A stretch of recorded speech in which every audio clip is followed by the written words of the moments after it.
அவங்க காலத்துல இப்ப பாத்தீங்கன்னா கிழக்கிந்திய கம்பெனி இருக்கு, முதலாளித்துவ கம்பெனி இருக்கு, கிழக்கிந்திய கம்பெனி. அவன் வந்து இங்க தொழில் நடத்துறதுக்கு தூக்குவாக்கி பீரங்கி எல்லாம் வச்சுக்கிட்டு போராடி கிராடி கஷ்டப்பட்டு நாட்டை பிடிச்சி நடத்த வேண்டியிருந்துச்சு. இப்ப போய் இந்த ஊருக்காரனே கூட்டு வரானே, இந்த ஊர் மன்னர்கள் இருக்காங்கல்ல, குறுநில மன்னர்கள், ஸ்டாலின் போல குறுநில மன்னர்கள், இவங்க ஜனநாயக மன்னர்கள் போய் கூட்டு வரானே, அவன் கெஞ்சி கூத்தாடி கூட்டு வரானே. நான் இவ்வளவு பேரை கூட்டிட்டு வந்தேங்கிறானே, பெரிய சாதனையா? இந்த நவீன காலனி ஆதிக்கம் இருக்குல்ல, பன்னாட்டு கம்பெனிகளுடைய காலனி ஆதிக்கம், பன்னாட்டு கம்பெனிகளுக்கு சர்வ் பண்றது, நிரந்தரமற்ற தொழிலாளிகளை உருவாக்கிறது, நிரந்தரமற்ற ஊழியர்களை உருவாக்கிறது, அடிமாட்டு விலைக்கு சம்பளம் கொடுப்பது. இதுல காங்கிரஸ், பாஜக, திமுக, அதிமுக அதெல்லாம் வேறுபாடே கிடையாது. இதுல ஒன்னா இருக்காங்க.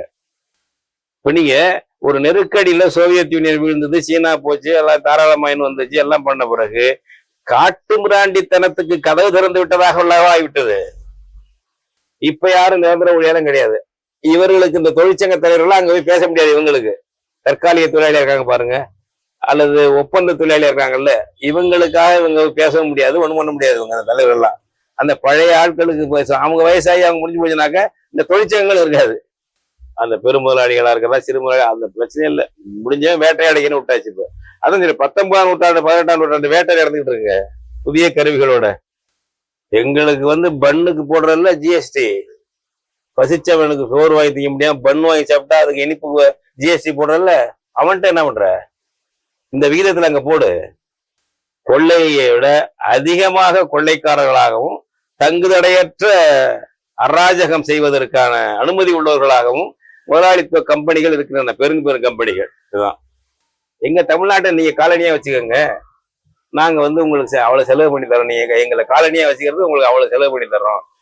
நாட்டை காலனியாக்குவதற்கு தானே வரிந்து வரிஞ்சு கட்டுறாங்க. இப்ப எடப்பாடியா இருந்தாலும், இவரா இருந்தாலும், மோடியா இருந்தாலும். அப்ப என்ன ஆச்சு உங்களுக்கு? 19ஆம் நூற்றாண்டு நோக்கி எல்லா வகையிலும் போயிட்டு இருக்கு.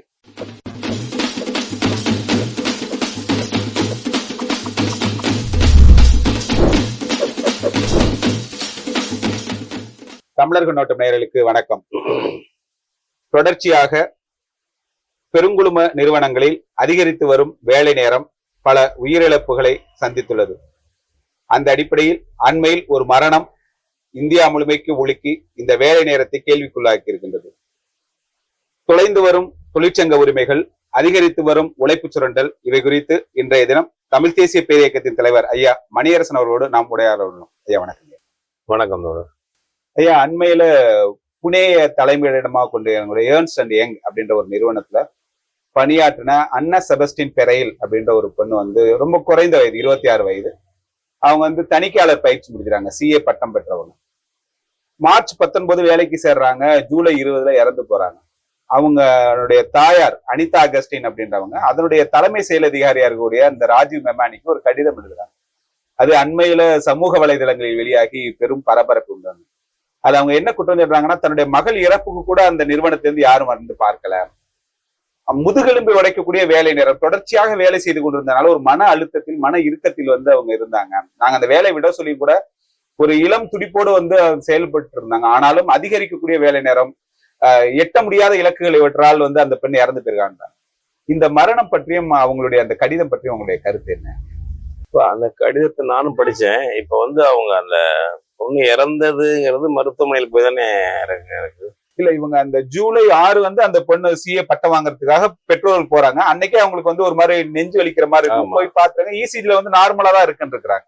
அதுக்கு பிறகு அந்த வீட்டுலதான் இறந்துருக்கு. அவங்க பிஜில தங்கி இருக்கிறாங்க, பேயிங் கெஸ்ட் அப்படின்னு கூடிய அந்த ஹாஸ்டல்ல தங்கி இருக்கிறாங்க. அங்க அந்த மரணம் சம்பவிச்சு. அதான் அந்த வேலை நேரம் என்பது, அதுவும் ஒர்க் ஃப்ரம் ஹோம்னு வீட்டில இருந்து வேலை பார்க்கலாங்கிறாங்கல்ல, அதுதான் அதிகமான ஒரு கொத்தடிமைத்தனத்தை உருவாக்குறது. வீட்டிலிருந்து வேலை பார்க்குறோங்கிறதுனால எந்த நேரத்திலையும் வேலை வாங்கலாம், கேட்கலாம், விவரம் கேட்கலாம், போகலாம், வரலாம். அது மாதிரி அவங்ககிட்ட நிர்வாகம், அதில் இருக்கக்கூடிய அதிகாரிகள், சக ஊழியர்கள் அணுகுவது என்பது நடந்துகிட்டு இருக்கு. அதனால குடும்பத்தில் ஒரு உறவாக இருக்க முடியல. இப்போ அப்பா இது வந்து திருமணம் ஆகாத பொண்ணு, திருமணம் ஆனவங்களே பெண்ணு ஆணும் வேலை செய்கிறாங்க, நமக்கு வேண்டியவங்க பல இடங்களில் வேலை செய்கிறாங்க. அந்த பெண் வீட்டில் வந்து ஒரு கம்பெனிக்கு போனால் ஒரு 8 மணி நேரம் 10 மணி நேரம் வேலை செஞ்சுட்டு வந்து வீட்டு வேலை மாற்ற நேரத்தில் பார்க்கலாம். அதுக்கு வாய்ப்பு இல்லை. அது இங்கே எந்த நேரம் கூப்பிடுவாங்க, எதையும் கேட்பாங்க விவாதத்தை என்ற நிலையில ஒரு குடும்ப உறவு கூட அது பாதிக்குது. இது குடும்ப உறவு கூட பாதிக்குது. இது வந்து இது எங்க போயிட்டு இருக்குன்னா பின்னோக்கி போயிட்டு இருக்கு. அதாவது அறிவியல் கண்டுபிடிப்புகளில் முன்னோக்கி போய் கொண்டிருக்கிறார்கள். மனித உறவுகளில் மனித உறவுகளில் உழைப்பில் 19ஆம் நூற்றாண்டு நோக்கி போயிடுச்சு. இப்போ வந்து நீங்க இது கொண்டாடினாங்களே 8 மணி நேரம் வேலை, 8 மணி நேரம் ஓய்வு, 8 மணி நேரம் $8 சம்பளம் அப்படிங்கிற கோரிக்கை வச்சாங்கல்ல. 19ஆம் நூற்றாண்டு தானே, 19ஆம் நூற்றாண்டுல தானே அது தொடங்குச்சு.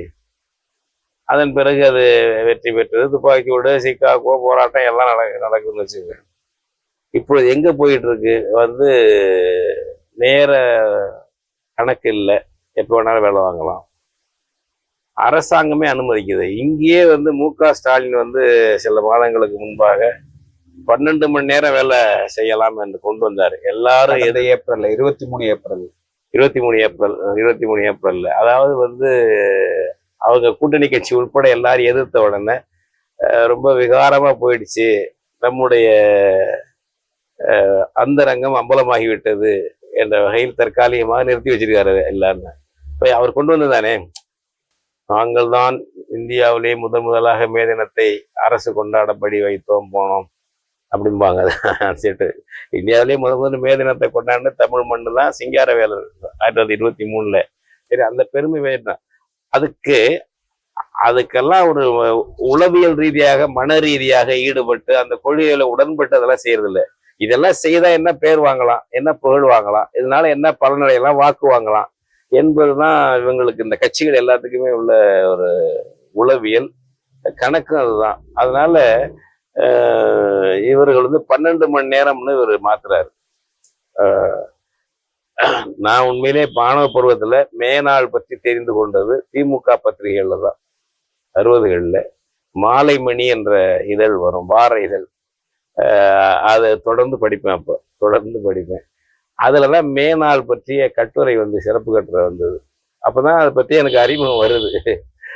அது மாதிரி அப்ப பேசுவாங்க, எழுதுவாங்க. எல்லா முற்போக்கையும் பேசி நடிச்சிட்டு அதிகாரம் வந்த பிறகு எவ்வளவு பிற்போக்கா நடக்கணுமோ அது மாதிரி எல்லாருடைய நடக்கிறாங்க. ஸ்டாலின் மட்டுமல்ல, எல்லா கட்சியும், நீங்க காங்கிரஸ், பாஜக, மற்ற கட்சிகள், அதிமுக எல்லாம் இப்ப எங்க கொண்டு போயிட்டாங்க வந்து உங்களுக்கு வந்து 19ஆம் நூற்றாண்டு கொண்டு போயிருக்காங்க.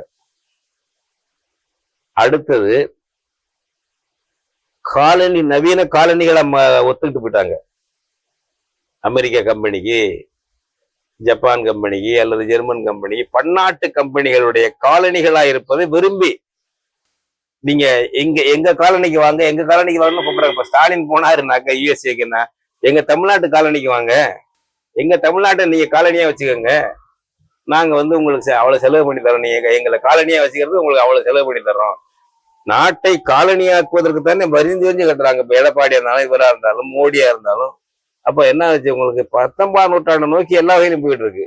கருவிகள் வளர்ச்சி அடைந்திருக்கிறது, வந்து போட்டுக்கிற உடையில வளர்ச்சி இருக்கு, உணவுல மாற்றம் இருக்கு, எல்லாம் இருக்கு.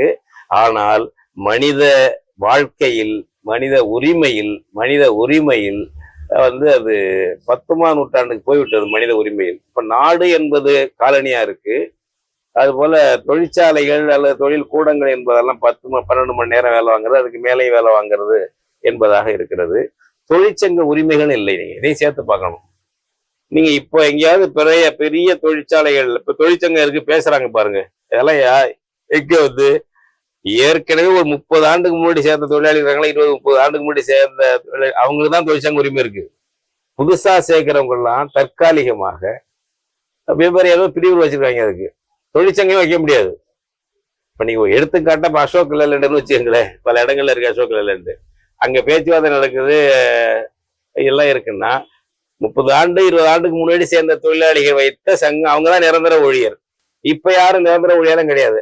இவர்களுக்கு இந்த தொழிற்சங்க தலைவர்கள் அங்க போய் பேச முடியாது. இவங்களுக்கு தற்காலிக தொழிலாளியா இருக்காங்க பாருங்க, அல்லது ஒப்பந்த தொழிலாளியா இருக்காங்கல்ல, இவங்களுக்காக இவங்க பேச முடியாது, ஒண்ணும் பண்ண முடியாது. இவங்க அந்த தலைவர்கள்லாம் அந்த பழைய ஆட்களுக்கு பேசும். அவங்க வயசாகி அவங்க முடிஞ்சு போச்சுனாக்க இந்த தொழிற்சங்கங்கள் இருக்காது, பேருக்கு இருக்கிற தொழிற்சங்கம் கூட இருக்காது.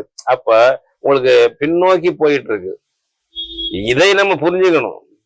நம்ம மக்கள், நம்ம இளைஞர்கள், சமூக அக்கறை உள்ளவங்க, தொழிலாளராக இருந்தாலும் சரி, இல்ல தொழில் நடத்துவோராக இருந்தாலும் சரி, எல்லாரும் இதை புரிந்து கொள்ள வேண்டிய, எங்க பின்னோக்கி போய் கொண்டிருக்கிறோம்.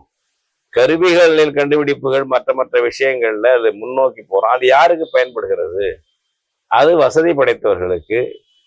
இப்ப நீங்க வந்து இவரு அந்த அம்பானி விட்ட கல்யாணத்துல 5000 கோடி திருமண செலவு பண்றாங்க. 5000 கோடி. ஆனந்த் அம்பானியுடைய திருமணம். அம்பானியுடைய மகன் ஆனந்த் அம்பானி. அதான் அந்த பையன் பழைய அம்பானியோடைய பேரன். அவனுக்கு சின்னாளுடைய மகன் நினைக்கிறேன். பெரியவர் முகேஷ் அம்பானியுடைய பையன். முகேஷ் அம்பானி. அவர் பெரிய ஆள் பேர் வேற. பெரிய திருபாய் அம்பானி. திருபாய் அம்பானியுடைய அவருடைய மகன் ஆனந்த். அவருக்கு தம்பி, அவர் அண்ணன் சகோதரர் பேரு அனில் அம்பானி. 5000 கோடியில ஒரு திருமணம் நடக்குது அப்படின்னா, நீங்க முகலாய சக்கரவர்த்திகளுடைய ஆடம்பரம்லாம் தாண்டி போயிடுச்சு. சொல்லுவாங்க முகலாய சக்கரவர்த்தி அப்படி இருந்தாங்க, டெல்லியில தர்பார் எடுத்தாங்க சொல்லுவாங்க. முகலாய சக்கரவர்த்திகள் நடத்தின ஆடம்பரங்கள், போக்குவரத்து, உல்லாசங்கள் அதெல்லாம் பிச்சை வாங்கணும். இங்க வந்திருக்கிறது. அப்ப ஒரு மன்னராட்சியை நோக்கியும் போயிட்டு இருக்கு நவீன மன்னர்கள். ஒரு காலனி ஆட்சியை நோக்கியும் போயிட்டு இருக்கு. பழைய கால தொழிற்சங்க உரிமைகள் இல்லாத ஒரு காலத்தை நோக்கி சமூகம் போயிட்டு இருக்கு. அதுபோல் நீங்க சம்பளத்தை பாருங்களேன். இப்ப இது இந்த உரிமைகள் மட்டுமல்ல. இப்ப நீங்க பழைய தொழிலாளர் இருக்காங்க, 60 ரூபா 60,000 70,000 சம்பளம் வாங்குவாங்க. நான் சொல்ற உதாரணத்துக்கு சொல்றேன். டிவிஎஸ் எடுத்தாலும் சரி, பார்த்துக்கலாம், எங்க வேணாலும் பார்த்துங்க. அந்த புதுசா போனவங்க 20 ரூபாக்குள்ளதான் சம்பளம் வாங்குவான். 20,000 சம்பளம் வாங்குவான். எவ்வளவு கடுமையா வேலை பார்த்தாலும் சரி, நேர கட்டுப்பாடும் இல்லை. இப்ப 15 ரூபா சம்பளமே பெரிய சம்பளமா இருக்குங்க. 15,000 15,000 ரூபாய் சம்பளங்கிறது பெரிய சம்பளமா இருக்கு. அப்ப தொழிற்சங்க உரிமை போச்சு, சம்பள உயர்வு என்பதும் போச்சு. இதுக்குள்ளவங்க குடும்பம் நடத்தணும். 15 ரூபா 12 ரூபா இது மாதிரி நடத்தணும். யாராருக்கு பல்கலைக்கழக பேராசிரியருக்கு என்ன சம்பளம்? பல பேருக்கு சம்பளம் கொடுக்க முடியல. பல பல்கலைக்கழகங்கள் சென்னை உட்பட சம்பளம் உட்பட புதுசா சேர்றவங்க எல்லாம் என்னன்னா PhD இருந்தாக்க. இப்ப திருச்சி பாரதிதாசன் பல்கலைக்கழகத்துல ஒரு விளம்பரம் போட்டிருந்தாங்க. 14,000 ரூபாய் என்னமோ சம்பளம், 14,000 ரூபாய் மாத சம்பளம். ஒரு வகுப்பு நடத்தினா அவ்வளவு ரூபான்னு ஒரு போட்டிருந்தாங்க. அது எப்படியா இருந்தாலும் இந்த 14,000 தாண்டி போயிடக்கூடாது. அப்ப அவ்வளவு வகுப்பு தரமாட்டாங்களாம். ஒரு வகுப்பு அத்துக்கூலி PhD முடிச்சிருக்கணும். அது பிசிக்ஸ் டிபார்ட்மெண்ட் நினைக்கிறேன், இயற்பியல் டிபார்ட்மெண்ட்டுக்கு போட்டிருந்தாங்க. 2 பேர் தேவைன்னு. PhD முடிச்சிருக்கணும். அவங்களுக்கு இவ்வளவு சம்பளம்னு வெளிப்படையாவே விளம்பரம் பண்றாங்க. எல்லா பல்கலைக்கழகம் இப்படி. அப்ப எங்க போயிட்டு இருக்கோம்? இதைத்தான் உணரணும். இப்ப இது என்ன பண்ணோம்னாக்க, நாங்க பண்டித நேரு அதை பண்ணாரு, இதை பண்ணாரு, நாங்க வாங்கின சுதந்திரம் வாங்கினோம், காந்தி பண்ணாருன்னு சொல்ற அந்த காங்கிரஸ் கூட்டமும் சரி, எங்களுக்கு ஈவேரா அதை பண்ணாரு, இதை பண்ணாரு, நாங்க பண்ணோம் போனோம் வர்றோம், அண்ணா பண்ணாருன்னு சொல்லிட்டு இந்த திராவிட கூட்டமும் சரி, நடைமுறை இன்னைக்கு என்ன நிலைமை? இதை தடுப்பதற்கு என்ன பண்ணிருக்கோம்? இப்ப காங்கிரஸும் இந்த கொள்கை உடையதுதான், திமுகவும் இந்த கொள்கை உடையதுதான். இந்த நவீன காலனி ஆதிக்கம் இருக்குல்ல, பன்னாட்டு கம்பெனிகளுடைய காலனி ஆதிக்கம், பன்னாட்டு கம்பெனிகளுக்கு சர்வ் பண்றது, நிரந்தரமற்ற தொழிலாளிகளை உருவாக்கிறது, நிரந்தரமற்ற ஊழியர்களை உருவாக்கிறது, அடிமாட்டு விலைக்கு சம்பளம் கொடுப்பது. இதுல காங்கிரஸ், பாஜக, திமுக, அதிமுக அதெல்லாம் வேறுபாடே கிடையாது. இதுல ஒன்னா இருக்காங்க. இப்ப இதுல அடிப்படையே ஒரு சிக்கல் இருக்கு. இப்ப நீங்க ஒரு விஷயம் குறிப்பிட்டீங்க, 19ஆம் நூற்றாண்டுக்கு பின்னோக்கி இழுத்துட்டு போகப்படுது அப்படின்னு. இந்த 8 மணி நேர வேலை, 8 மணி நேர ஓய்வு என்பதற்காகவே பெரிய போராட்டங்கள், உயிரிழப்புகளை சந்திச்சுதான் அந்த உரிமைகளை பெறப்படுது. ஆனால் இன்றைக்கு வளர்ந்திருக்கக்கூடிய சூழலில் உலகமயம், தாராளமயம், தனியார் மயம் என்பது வேலை வாய்ப்பு, வேலைக்கான போட்டி இவைகளையும் அதிகப்படுத்திருக்கு. இப்ப கடந்த ஆண்டே பாத்தீங்கன்னா நவம்பர்ல ஒரு இன்ஃபோசிஸ் நிறுவனர் நாராயணமூர்த்தி சொன்னார், 70 மணி நேரம் ஒரு இந்திய இளைஞர்கள் உழைக்கணும். அப்படி உழைத்தாதான் இந்தியா பொருளாதாரத்துல முன்னேறும். உலகில் முன்னேறிய நாடுகளில் ஒன்றாக இந்தியா மாற வேண்டும் என்றால் 70 மணி நேர உழைப்பதற்கு தயாராக இருக்கணும் அப்படின்னு. ஒரு புறம் வேலையில்லா திண்டாட்டம் அதிகரிக்கிறப்ப இப்ப இது மாதிரி பன்னாட்டு நிறுவனங்கள் இருந்தா தானே வேலை வாய்ப்பு பெருகும். அப்ப அதற்குரிய தேவையும் இருக்கு இல்லையா? ஏன் பன்னாட்டு நிறுவனத்துக்கு சட்டத்திட்டத்தை வரையறைங்க? 8 மணி நேரம் தான் வேலை வாங்கணும், குறைந்தபட்ச சம்பளம் இவ்வளவு ஒவ்வொரு நிறுவனத்துக்கும். இப்ப நீங்க ஏற்கனவே குறிப்பிட்டீங்க, இப்ப தமிழ்நாடு அரசு அந்த சட்டம் நிறைவேறின. அப்ப அதை பத்தி பேசும்போது தொழில்துறை அமைச்சர் தமோ அன்பரசன் சொன்னார், வரக்கூடிய நிறுவனங்கள் வேலை நேரங்கள் நெகிழ்வு தன்மை எதிர்பார்க்கின்றன, அதனால இந்த சட்ட திருத்தம் கொண்டு வந்தோம் சொல்றாரு. அதான் முதலாளிகள் என்ன விரும்புறாங்களோ அதை செஞ்சு தர்றவருடைய ஓடும் பிள்ளைகள் தான் முதலமைச்சர்கள், பிரதமர் எல்லாம். முதலாளிகள் விருப்பத்துக்கு நிறைவேற்றக்கூடிய ஓடும் பிள்ளைகள், அவங்களுடைய கையாட்கள். அதுக்கு அவங்களுக்கு பையாட்களாகவும் இருப்பாங்க. அவங்களுக்கு எதுவும் கிடைக்கும், எல்லா வேலை வேற எதுவும் பலன் கிடைக்கலாம். இந்த மாதிரி அப்ப அவங்களுக்கு அவங்க குடும்பத்துக்கு ஒன்றும் பிரச்சனை இல்லையே. இப்ப எம்எல்ஏக்கு எல்லாம் எக்கச்சக்கமான சம்பளம், படி, எம்பிக்கு அது மாதிரி, மந்திரிக்கு, அப்புறம் வேற வகை வருமானங்கள் இருக்கும். அவங்களுக்கு ஒன்றும் பிரச்சனை இல்லை. மக்களுக்கு தான் நீங்க என்ன படிச்சிருந்தாலும் சரி, எவ்வளவு பெரிய படிப்பு படிச்சிருந்தாலும் சரி. இப்ப இந்த பொண்ணுக்கு அது நிறைய பெரிய இன்டெலிஜென்ட், அது அவ்வளவு இன்டெலிஜென்டா இருக்கு அந்த பொண்ணுன்றது. அது வேலை நல்லா செஞ்சிருக்கு. பிரச்சனையே அதுதான். வேலை நல்லா செஞ்சாக்க வேலை செய்யறவன்ட்ட வேலையை கொடு, ஓபி அடிக்கிறவனுக்கு சம்பளம் கொடுன்னு சொல்லுவாங்க. அங்க இருக்காங்க பல இடங்கள்ல அரசு ஊழியர்களையும் எல்லாம் பேசுவாங்க, நக்கலா பேசுவாங்க. இந்த தனியார் துறையிலையும் தான், வேலை செய்யறவனுக்கு வேலையை கொடு, ஓபி அடிக்கிறவனுக்கு சம்பளத்தை கொடு அப்படிம்பாங்க. அந்த மாதிரி நல்லா வேலை செய்யற பொண்ணு அவ்வளவு வாட்டி வளவெடுத்து எவ்வளவோ பண்ணிட்டு இருக்காங்க, துன்பப்படுறாங்க. இதுதான் உலகம், இப்படிதான் இப்ப இருக்கணுங்கிற மாதிரி மைண்ட் செட்டை கண்டிஷன்டு மைண்டு கொண்டு வந்துடுறாங்க பிள்ளைகளுக்கு, ஆண் பெண்ணுங்க. அது தாங்காம சில பேர் மாதிரி துன்பப்படுது, நோயாளி ஆகுது, சாவுது, அல்லது சித்திரவதை போட்டுக்கிட்டு வேலை செய்யிட்டே இருக்கு. இப்ப கோடிக்கணக்கான பிள்ளைகள் இருக்கு வேலை பார்த்துட்டு இருக்கு. இதுதான் இதற்கு அடிப்படையான லட்சியமும் கொள்கையும் உள்ள சமூக அமைப்புகள் மாறணும். அதுக்கு லட்சிய கொள்கையை பேசணும். நம்ம என்ன சொல்றேன், ஒரு பழைய காலத்துல ஒரு தொழில் முதலாளினாக்க எவ்வளவு ரூபாய்க்குள்ள இருக்கணும் மூலதனம் வரம்பு வச்சிருந்தாங்க. இந்தியாவிலே இருந்தது. அதுக்கு மேல போனா நீ மொனாப்பலின்னா உனக்கு அதுக்கு மேல என்ன வரிகளோ அதுக்கு தனி கூட அதுக்கெல்லாம் அது விஷயம். அப்போ அந்த மாதிரி எல்லாம் இருந்ததெல்லாம் எடுத்தாச்சு. இப்போ அந்த பெரும் முதலாளிகளா இருக்கிறதா சிறு முதலாளி அந்த பிரச்சனையே இல்லை, முடிஞ்ச வேட்டையாடிக்கன்னு விட்டாச்சு. இப்போ அதான் சரி, 19ஆம் நூற்றாண்டு 18ஆம் நூற்றாண்டு வேட்டை நடந்துகிட்டு இருக்கு புதிய கருவிகளோட. அவன் பழைய கருவி வச்சுட்டு பண்ணான், இவன் புதிய கருவியோட பண்ணிட்டு இருக்காங்க. அதுக்கு நம்மளை ஒத்துக்க வைக்கிறாங்க. அதுக்கு ஒத்துக்க வைக்கிற ஏஜென்ட்டுகள் தான் நவீன கட்சிகள்லாம், காட்டி கொடுக்குற தரகர்கள் தாங்க அந்த நவீன கட்சிகள்லாம். மன்னிக்கணும் இப்படி சொல்றதுக்காக. இது ஜனநாயகம் நடைமுறை சாரத்துல எடுத்து பாருங்களேன். பன்னாட்டு கம்பெனிகளுக்கு தரகு வேலை பார்க்கறவங்க தான் இந்த கட்சிகள்லாம், எந்த கட்சியா இருந்தாலும். இதை எதுக்குறானா? கம்யூனிஸ்ட் நீ எதுக்குறியா? நீ இப்ப என்ன பேச்சு பேசிட்டு இருந்தீங்க கம்யூனிஸ்ட்? இப்ப வாயை பொத்திக்கிட்டு இருக்கீங்களே. இப்படி வேட்டை நடக்குது, ஒரு தொழிற்சங்க உரிமை இல்லை, அவனோட கூடிச்சா ஒன்றரை தொகுத்து கொடுப்பான்.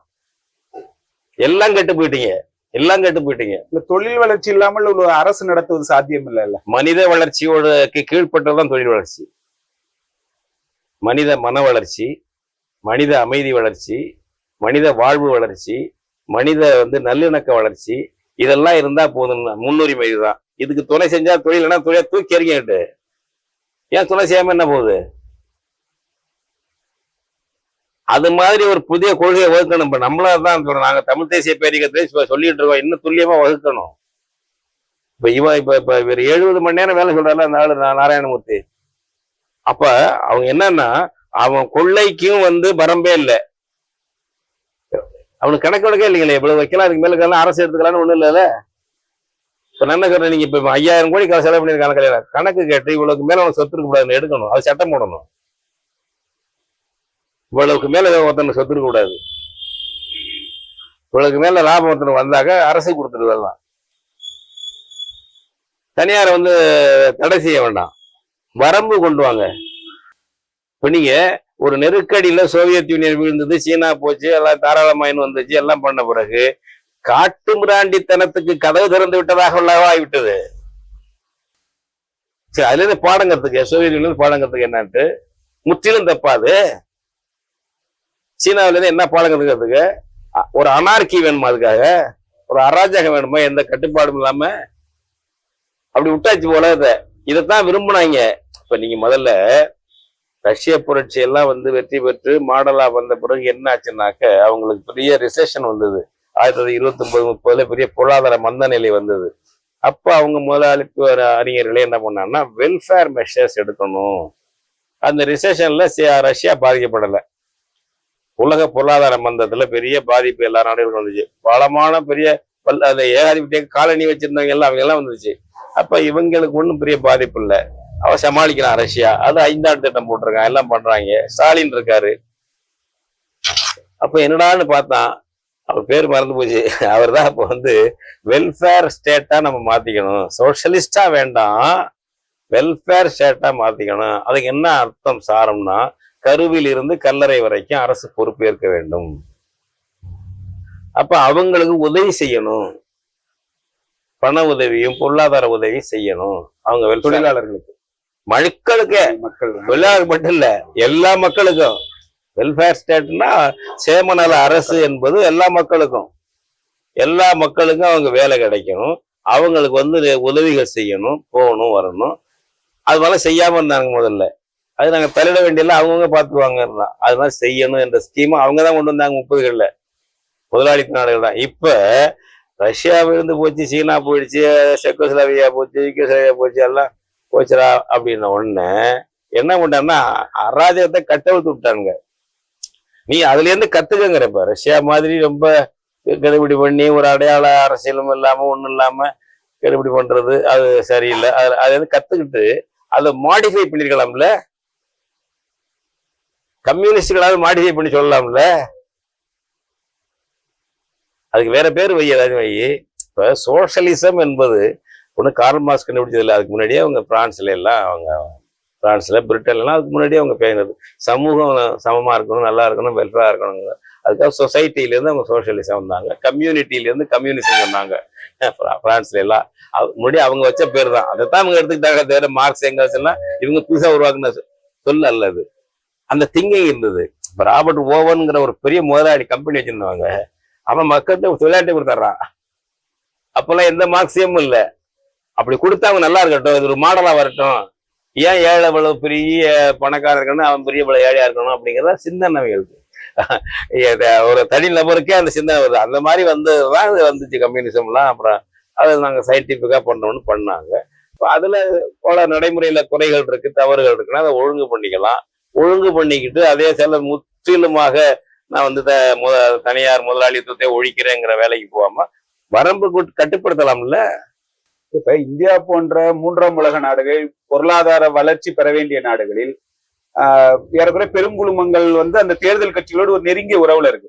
இப்ப நீங்க வந்து இப்ப தேர்தல் பத்திரங்கள் இந்தியாவில் இப்ப தடை செய்யப்பட்டிருந்தாலும் கூட, இப்ப ஆண்டு கொண்டிருக்கக்கூடிய பாரதிய ஜனதா கட்சி ஆகட்டும், அல்லது தமிழ்நாட்டில் இருக்கக்கூடிய திமுக ஆகட்டும், அதன் மூலமாக பெரிய அளவுல ஆதாயம் பெற்றிருக்கணும். அப்ப இப்ப நீங்கள் எதிர்பார்க்கிற மாதிரியான அவர்களுடைய பெருங்குழும நிறுவனங்களுக்கான சொத்துல அல்லது வந்து வருமானத்துல அப்படி வரம்பு கட்டுவதற்கான வாய்ப்புகள் இருக்கு, அதுக்கான சட்ட ஏற்பாடு செய்ய முடியுமா? சட்டம் செய்யலாம். வந்து இப்ப தனியார் முதலாளிகள் இருந்த இடத்துல தானே சட்டம் பண்ணி தனியாருக்கு தொழிற்சாலை இல்லைன்னு ரஷ்யாவில் ஆக்குனாங்க, சீனாவில் ஆக்குனாங்க. அதான் அந்த மாதிரி கெடுபிடி அவ்வளவு வேண்டியதில்லை. ஒரு தாராளமா ஒரு வரம்பு கட்டி அதை செய்யக்கூடிய முறை அதுல இருந்து கத்துக்கிட்டு செய்யலாம். அதுல ஒன்றும் தவறு இல்லை. அது மாதிரி மக்களுக்கு வந்து எவ்வளவு வேணாலும் அதாவது எவ்வளவு பிள்ளைங்க நடிச்சுக்கலாங்க. அதாவது ஒரு நடிகருக்கு எவ்வளவுங்க, ஒரு திரைப்பட நடிகருக்கு எவ்வளவுங்க பணம் கொடுக்கலாம்? 200 கோடி. அதுக்கு அவங்க சொல்றது ஓடுற குதிரை மேல தானே பந்தய பணம் கட்டுவாங்க. அதுதான் நீ வரி போடுங்க. அந்த எங்க போனது? சமூகத்துக்கு போனது. எங்களுக்கு வந்து பண்ணுக்கு போடுறதுல ஜிஎஸ்டி, பசிச்சவனுக்கு சோறு வாங்கி திங்க முடியாம பன் வாங்கி சாப்பிட்டா அதுக்கு இனிப்பு ஜிஎஸ்டி போடுறதுல, அவன்கிட்ட என்ன பண்ற? இந்த விகிதத்துல அங்க போடு. அதை ரஷ்யாவில் வச்சிருந்தாங்க. ஒரு திரைப்பட நடிகர்னா, கம்யூனிஸ்ட் ரஷ்யாவில் என்ன பண்ணான்னா, திரைப்பட நடிகர்னா அவங்க இது உச்ச வரம்பா இவ்வளவு சம்பளம் வாங்கலாம், அதுக்கு மேல அவங்க சம்பாதிச்சாங்கன்னா அரசுக்கு கொடுத்துடணும், நன்கொடை பண்ணணும், தர்மகாரியத்துக்கு கொடுக்கணும், இப்படி வச்சிருந்தாங்க. நீ என்ன உச்ச வரம்பு கூட வைங்க, அவன் நல்ல சௌரியமாவும் இருக்கட்டும், அதெல்லாம் இல்லை, இல்லாம இல்லை.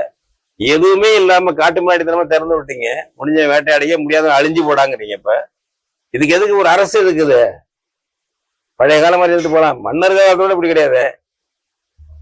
அப்ப என்ன 19ஆம் நூற்றாண்டு நோக்கி நம்ம போயிட்டு இருக்கோம். வெறுமனே தொழிலாளர்களுக்கு மட்டும் இந்த சிந்திக்கிற தப்பு. அது தொழிலாளர் ஊழியர்கள் அவங்களுக்கும் போறோம், ஒரு இனமும் அப்படி போகுது, ஒரு நாடும் பழைய காலனி நிலைக்கு போகிறது. வல்லானுக்கு, ஏகாதிபத்தியவாதிகளுக்கு, தொழில் முதலாளிகளுக்கு அவனுக்கு காலனியாக ஆகிக்கொண்டிருக்கிறது விரும்பி. அவங்க காலத்துல இப்ப பாத்தீங்கன்னா கிழக்கிந்திய கம்பெனி இருக்கு, முதலாளித்துவ கம்பெனி இருக்கு, கிழக்கிந்திய கம்பெனி. அவன் வந்து இங்க தொழில் நடத்துறதுக்கு தூக்குவாக்கி பீரங்கி எல்லாம் வச்சுக்கிட்டு போராடிக்கிறாரி கஷ்டப்பட்டு நாட்டை பிடிச்சி நடத்த வேண்டியிருந்துச்சு. இப்ப போய் இந்த ஊருக்காரனே கூட்டு வரானே, இந்த ஊர் மன்னர்கள் இருக்காங்கல்ல, குறுநில மன்னர்கள், ஸ்டாலின் போல குறுநில மன்னர்கள், இவங்க ஜனநாயக மன்னர்கள் போய் கூட்டு வரானே, அவன் கெஞ்சி கூத்தாடி கூட்டு வரானே. நான் இவ்வளவு பேரை கூட்டிட்டு வந்தேங்கிறானே, பெரிய சாதனையா? இப்ப அவங்க ஒரு அரசு வந்து இப்ப இந்தியா எடுத்துன்னா 2 ட்ரில்லியன் பொருளாதார வளர்ச்சி, சஸ்டைனபிள் growth அப்படின்னு சொல்றாங்க. அப்ப அதற்கு அது போன்ற முதலாளிகள் எதுக்கு 3 ட்ரில்லியன் 2 ட்ரில்லியன் வளர்ச்சி? எதுக்கு? காந்தியடிகள் சொன்னதெல்லாம் சொன்னாரா? காந்தியடிகள்ட்ட இருந்து கத்துக்க வேண்டியிருக்குங்க. காந்தியடிகளுடைய தொழில் கொள்கை வந்து மிஷினரியே வேண்டாம் என்பதல்ல, வரம்புக்கு உட்பட்டுக்கணும்னாரு. மனிதர்கள் எந்திரங்களை ஆள வேண்டுமே தவிர எந்திரங்கள் மனிதர்களை ஆளக்கூடாது. எந்திரங்கள் ஆளுகின்றன. எந்திரங்கள் ஆளுனா எந்திரங்களை வைத்திருப்பவன் ஆளுகிறான். எஜமானனாக, சக்கரவர்த்தியாக, ஏகாதிபத்திய நாடாக அவர்கள் இருக்கிறார்கள். இப்பொழுது வந்து போய் வந்து கம்பெனிகளை கூப்பிட்டு அழைச்சிக்கிட்டு வர்றாங்க காலனிக்கு கையாட்கள். நான் இத்தனை பேரை கூப்பிட்டு வந்து பெருமைப்படுறான். அப்ப மக்கள், ஆமாப்பா எடப்பாடியை விட நம்ம ஆளு ரொம்ப காட்டி கொடுத்தாரு சொல்லுவானா? ஸ்டாலின் எடப்பாடியை விட ரொம்ப காட்டி கொடுத்தது ஸ்டாலின். சாரத்துல அதுதான். எடப்பாடி அதிகம் காட்டி கொடுத்தாரா, ஸ்டாலின் காட்டி கொடுத்தாராங்கிறதா அங்க விஷயம். அவ்வளவு முதலாளி கூப்பிட்டு வந்தேன், வெளிநாட்டு முதலாளிய. இதுக்கான இவ்வளவு பேர் தூக்குல போனா சேர்த்தாங்க. அந்நியனை வெளியேறு, வெள்ளையனை வெளியேறு, இதுக்காக சேர்த்தாங்க. 10 வருஷம் 15 வருஷம் 8 வருஷம் அப்புறம் ஜெயிலில் கிடந்தாங்க. நேருவா இருக்கட்டும், பெரிய பெரிய குடும்பங்களை சேர்ந்தாரு, ஏழை குடும்பத்தை சேர்ந்தவன் எல்லாரும் ஜெயிலில் இருந்தானுங்க. இதுக்காக பண்ணானுங்க. போய் அவனை வெளியேற்றுறதுக்காக வெள்ளையனை வெளியேறு என்ற முழக்கம் எங்க? வெள்ளையனை உள்ளே வா, உள்ளே வா என்று நம்ம கூப்பிடுறோம்ல இப்ப. அப்ப அதனால தொழிலாளர்களுக்கு நடக்கிற இந்த ஒடுக்குமுறை, ஊழியர்களுக்கு நடக்கிற ஒடுக்குமுறை சிந்திங்க. ஒட்டுமொத்த இனம், நாடு எல்லாமே மறுபடி 19ஆம் நோய் காலனியாகி கொண்டிருக்கிறது. பன்னாட்டு நிறுவனங்கள் 19ஆம் நூற்றாண்டில் இருந்த சுதந்திரத்தை விட, கொள்ளையை விட அதிகமாக கொள்ளைக்காரர்களாகவும் தங்குதடையற்ற அராஜகம் செய்வதற்கான அனுமதி உள்ளவர்களாகவும் முதலாளித்துவ கம்பெனிகள் இருக்கின்றன. பெரும் கம்பெனிகள். இதுதான் இப்போ பெரும் நிறுவனங்கள் அவை வந்து வேலை நேரத்தை அதிகப்படுத்தி உழைப்பை வந்து சுரண்டுகின்றன அப்படின்ற ஒரு குற்றச்சாட்டு ஒரு புறம் இருந்தாங்க. இப்ப அதை விரும்பிதான் நம்ம ஏற்கிறோம். இப்ப இந்த பெண்ணுடைய தாயார அவங்க சொல்றப்ப நாங்க வந்து அதிகமான வேலை இருக்கும்போது வேலையை விட்டுருன்னு தான் சொல்லி சொன்னோம். ஆனால் அவர் ரொம்ப ஆர்வமா தொடர்ந்து பணியை இழுத்து போட்டு செஞ்சதுனாலேயே இரவு நேரம் கூட பார்க்காம, இரவு நேரத்துல வந்து ஒரு மின்னஞ்சல் வரும், காலையில பணியை முடிச்சு தரணும்னு சொல்லிடுறேன். ஒரு புறம் அதிகபட்சமான சம்பளம் ஏறக்குறை 2 லட்சம் 3 லட்சம் என்பதும், இந்த ஒர்க் ஃப்ரம் ஹோம் என்பதை வரமாக கருதப்பட்ட இந்த பெருந்தொற்று காலத்தில் நடைமுறைப்படுத்தப்பட்ட இந்த ஒர்க் ஃப்ரம் ஹோம் என்பது இன்றைக்கு வரமா அப்படி கருது இன்னைக்கு சாபமா மாறி நிற்குது. இப்ப நீங்களே சொன்ன மாதிரி அவர்கள் வீட்டு வேலைகளையும் செய்து கொண்டு கூடுதலான ஒரு மன அழுத்தத்தோடு இருக்கக்கூடிய சூழல் இருக்கு. அப்ப ஒரு தனி மனிதராக நாம் மாற்றிக்கொள்ள வேண்டிய விஷயங்கள் என்னன்னு நீங்க கருதுறீங்க? தனி மனிதர்களா மாற்றிக்கொள்ள வேண்டியது வந்து நம்ம ரொம்ப ஒரு நல்ல கேள்வி இது. அதாவது ஒட்டுமொத்தமா சமூக மாற்றத்துக்கு ஒண்ணு, தனி மனிதர் இந்த மாதிரி வேலைக்கு போகக்கூடாது. தற்சார்பு வேலைகள் என்ன செய்யலாம், தற்சார்பு தொழில் என்ன செய்யலாம், பல பேர் செஞ்சுட்டு இருக்காங்க. இப்போ தற்சார்பா அது என்ன செய்யலாம், அந்த பத்தி யோசிக்கணும். நம்ம விமர்சனம் பண்ணா மட்டும் பத்தாது, ஒரு மாற்றையும் நம்மளால முடிஞ்சவங்களும் உருவாக்கி அதே போல அப்ப விமர்சனம் பண்ணிட்டு இருக்கணும். ஒட்டுமொத்தமா மாத்துறதுக்கு அங்கங்க மாத்தலாம். ஒரு கூட்டுறவு வச்சுக்கலாம், அல்லது ஒரு சின்ன சின்ன தொழில் நம்ம செய்யலாம். என்னென்ன செய்ய முடியும், என்ன பண்ணணும், அதுக்கும் அவன் இடைஞ்சலா இருப்பான். ஏகபோக நிறுவனங்கள், ஆனா அதை சந்திக்கலாம். அந்த மாதிரி வந்து இந்த இரவு பகலா வேலை பார்க்குற கம்பெனிகளுக்கு போறதுக்கு பதிலாக வேற வேலையை நம்ம செய்யலாம். அதே போல நம்ம வந்து விவசாயத்தை பார்க்கலாம். இப்போ ஊர் திரும்புதல்னே சில நண்பர்கள் செய்யறாங்க, வந்து விவசாயத்தை பாருங்க அப்படிங்கிற மாதிரி. அது மாதிரி பல பேர் செய்யறாங்க. அந்த மாதிரி விவசாயத்தையும் பார்க்கலாம், தப்பு கிடையாது. இது போல நம்ம தற்சார்பான சில வேலைகள், தொழில்கள் செய்யறதுக்கு இப்பவும் வாய்ப்பு இருக்கிறது. அது மாதிரி செய்து கொண்டு ஒட்டுமொத்த சமூக மாற்றத்துக்கு கருத்துக்களையும் பேசிக்கொண்டு இருக்கணும். அப்படி வரணும். அப்படி வரும்பொழுதுதான் அவங்களுக்கு வந்து ஆள் கிடைக்கலடான்னு சொல்ற அளவுக்கு வரணும். அவன் ஆள் கிடைக்காத அளவுக்கு மிஷினே செஞ்சுற அளவுக்கு பண்ணிடுவாங்க அவங்க. பேய் பிசாசுகள். நீங்க ஆள் குறைஞ்சிட்டீங்கன்னா, அதனால அவங்களை அப்புறப்படுத்துறதுக்கு என்னன்னு பார்த்துக்கிட்டு சிந்திச்சுக்கிட்டு தற்சார்பா வேலை செய்யறதுக்கான முயற்சிகளையும் வந்து பிள்ளைகள் செய்யணும். இல்லைன்னா இந்த ஒரு அண்ணா அந்த பாப்பா சொல்ல எத்தனை பிள்ளைகள், கோடிக்கணக்கான பிள்ளைகள் இந்தியா பூரா இந்த மாதிரி மனைவி இருக்குறீங்களா? சொல்லாம அல்லது இந்த மாதிரி நிலைக்கு போகாம இருக்கிறது. தற்கொலை பண்ணிக்கிற பிள்ளைகளும் பல பசங்க, ஆண்கள் இருக்கான், பெண்களும் இருக்கு, எல்லாம் இருக்கு.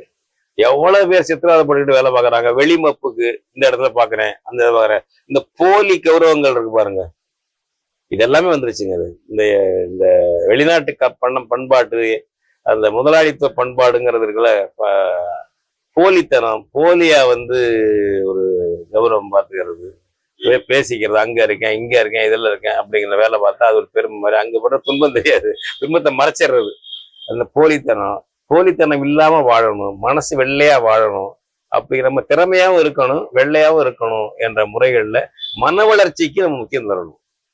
இதெல்லாம் விமர்சனம் பண்ணா மட்டும் பத்தாது. நம்ம தமிழ் தேசிய பேருக்கு நான் சொல்றோம், மன வளர்ச்சிக்கு முக்கியம் தரணும். மனம்ங்கிறது சாதாரணமானதல்ல.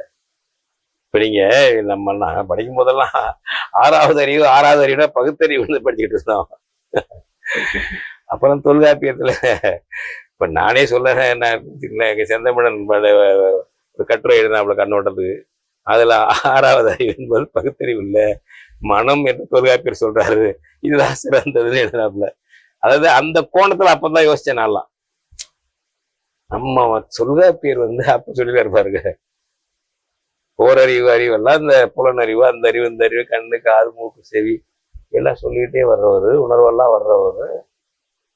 ஆறாவது அறிவு மனம்னு சொல்லிட்டாரு. மனிதர்களுக்கு தான், மக்கள் தாமே ஆறறிவு.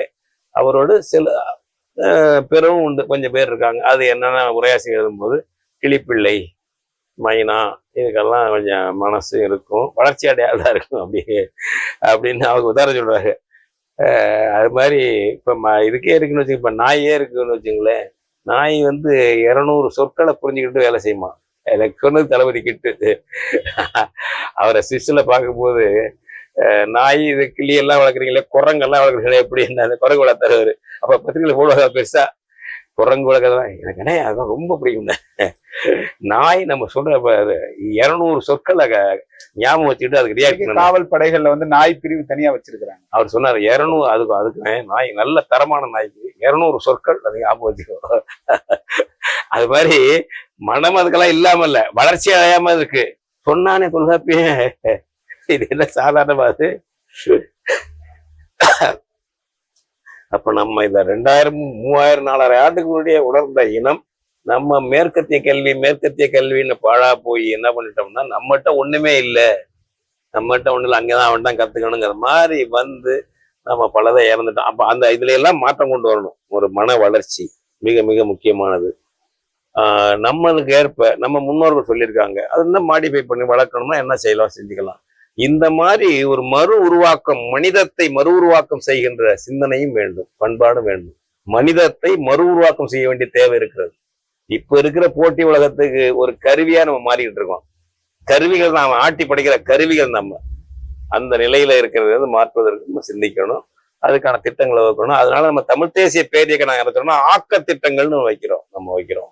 ஆக்க திட்டங்கள்ல என்னென்ன மன வளர்ச்சிக்கு சொல்றோம், அது மாதிரி நம்மளே என்னென்ன வேலைகளை செஞ்சுக்கணும், விரயம் பண்ணாம எப்படி இருக்கணும், சுற்றுச்சூழல் பாதுகாப்பு எப்படி இருக்கணும், வேளாண்மைக்கு நம்ம என்ன செய்யணும், நம்ம தாய் மொழியை வந்து பிறமொழி கலக்காம முடிஞ்சவரை எப்படி பேசுறது, இந்த மாதிரி செய்திகள்லாம் ஒரு ஆக்க திட்டங்கள்னு வச்சிருக்கிறோம்.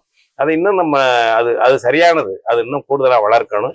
அது ஏதோ தமிழ் தேசிய பேரியக்கத்துக்கு மட்டும் உரியதா இல்லாம ஒட்டுமொத்தமா நம்ம தமிழர்களுக்கு, மனித குலத்துக்கு உரியதாக இன்னும் நம்ம வளர்க்கலாம். மற்றவங்க நாங்க சொன்னதோட நிக்க வேண்டிய அவசியம் இல்லை, கூடுதலா நல்லா வளர்க்கலாம். இந்த துறையில சிந்திக்கிறவங்க நிறைய பேர் இருக்காங்க, வல்லுநர்கள் இருக்காங்க.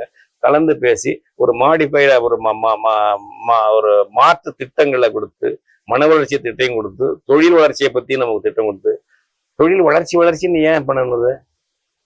தேவைக்கு தான் தொழில். மனித வளர்ச்சி இல்லாம பொருளாதார வளர்ச்சி என்பது சாத்தியம்னு கருதுறீங்க? அத பொருளாதாரம் எவ்வளவு தேவை நமக்கு, அதானே பிரச்சனை. உங்களுக்கு என்ன தேவை? இப்ப நம்ம ஒரு பெண் இப்ப வந்து கருவுட்டுட்டா அந்த பெண்ணு பயப்படுதுங்க. 2 லட்சம் 3 லட்சமா தேவணும் கிண்டர் காட்டில் அந்த பிள்ளையை சேர்க்கறதுக்குன்னு நினைக்குதுங்க, கருவுற்ற பிள்ளைங்க. நான் உண்மையில கேட்ட வார்த்தையை சொல்றேன். நம்ம வேண்டியதா ஒருத்த மட்டும் இல்ல, பல பிள்ளைகள் இப்படிதான் பெண்கள் நினைக்கும். கருவில் இருக்கும்போதே சேர்க்கணும், நம்ம இங்கிலீஷ் மீடியம் சேர்க்கணும். அவங்க வந்து 1 லட்சம் கேட்கறான், சரி நல்ல தரமான பள்ளிக்கூடம் 1 லட்சம் கேட்கறான், நம்ம அதுக்கு பொருள் ஈட்டணும். இது உளவியல் சிக்கல் சார்ந்ததா பொருளியல் சிக்கல் சார்ந்ததுங்களா? நம்மள அப்படி கொண்டாந்து கண்டிஷன் மைண்டா அவங்க கொண்டாந்தானுங்க. அதை இந்த போட்டி உலகத்துல நம்ம புள்ள போட்டி போட்டதான் வாழ முடியும். இதை மாற்றி அமைக்கிற ரிஸ்க் எடுக்க மாட்டாங்கல்ல சாதாரண மக்கள், சிந்தனையாளர்கள், சில பொறுப்பாளர்கள் தான் அதை சிந்திப்பாங்க. சாதாரண ஆவரேஜா உள்ள எல்லா மக்களும் அதை சிந்திப்பாங்களா? அதை ஒரு உலக இயற்கை அது இல்லைல்ல. அவங்க என்ன நினைக்கிறாங்க, இந்த போட்டியில நம்ம குடும்பம் நம்ம பிள்ளைய இது பண்ணிக்கணும். அப்ப என்ன பண்ணி கொண்டு போய் இங்கிலீஷ் மீடியத்தில் படிக்க வைக்கிறாங்க. மேலும் மேலும் மேலும் அங்க என்ன சொல்லி தர்றாங்க, இந்த தொழில் வளர்ச்சியில இதுக்கு டெக்னீஷியனா இருக்கிறது எப்படி, அது எப்படி, இது எப்படி, இப்ப அவனோட போட்டி போடுறது எப்படி, போட்டியை தான் சொல்லி தர்றான், போட்டியாட்டி எப்படி வர்றது அப்படின்ட்டு. அப்ப ஒரு கருவுற்ற உடனே வந்து 2 லட்சம் 3 லட்சம் நமக்கு தேவை அந்த பிள்ளைய கிட்ட எல்கேஜி யூகேஜில படிக்க வைக்கிறதுக்குன்னு நினைக்கிற தாயும் தகப்பனும் ஒரு சமூகத்துல அது எப்படி அமைதியான சமூகம், நாகரிக சமூகமா இருக்குது? இதெல்லாம் மாற்றுவதற்கான மன வளர்ச்சி திட்டங்களையும் மாற்று ஆக்க திட்டங்களையும் நான் எல்லாரும் சிந்திச்சு நம்ம ஒரு மறு உருவாக்கணும். தமிழர்கள் வந்து இதுக்கு முன்மாதிரியா சிந்திச்சவங்க ஏற்கனவே அதை வந்து கொண்டுகிட்டு வரணும். குறிப்பா தமிழ் தேசியம் பேசுகிறவர்கள் அந்த இந்த வகையில சிந்திச்சு இதை முன்னெடுத்து காட்டா தமிழ் சமூகத்தை காட்டணும், நடந்து காட்டணும், நம்ம குடும்பங்களையும் நம்ம செஞ்சு காட்டணுங்கிறது தான். ரொம்ப நன்றி. வணக்கம். இவ்வாறான பல செய்திகளை, பல சிக்கல்களுக்கு விடை கிடைக்கக்கூடிய செய்திகளை தமிழர் கண்ணோட்டம் வலைவழியில் வெளிப்படுத்தி வருகிறோம். இது தற்சார்பாக செயல்படுவதற்கு நிதி தேவைப்படுகிறது. இந்த நிதியை நம்முடைய மக்களாகிய நீங்கள் தான், இளையோரும் பெரியோரும் நண்பர்களும் தோழர்களும் சான்றோரும் நீங்கள் உங்களால் இயன்ற அளவு என்ன இயலுமோ அந்த நிதியை வழங்குமாறு அன்போடும் உரிமையோடும் கேட்டுக்கொள்கிறேன். உங்களுக்கு நன்றி உணர்வோடும் பொறுப்புணர்வோடும் தமிழர் கண்ணோட்டம் செயல்படும் என்பதை உறுதி தெரிவித்துக் கொள்கிறேன். நன்றி, வணக்கம்.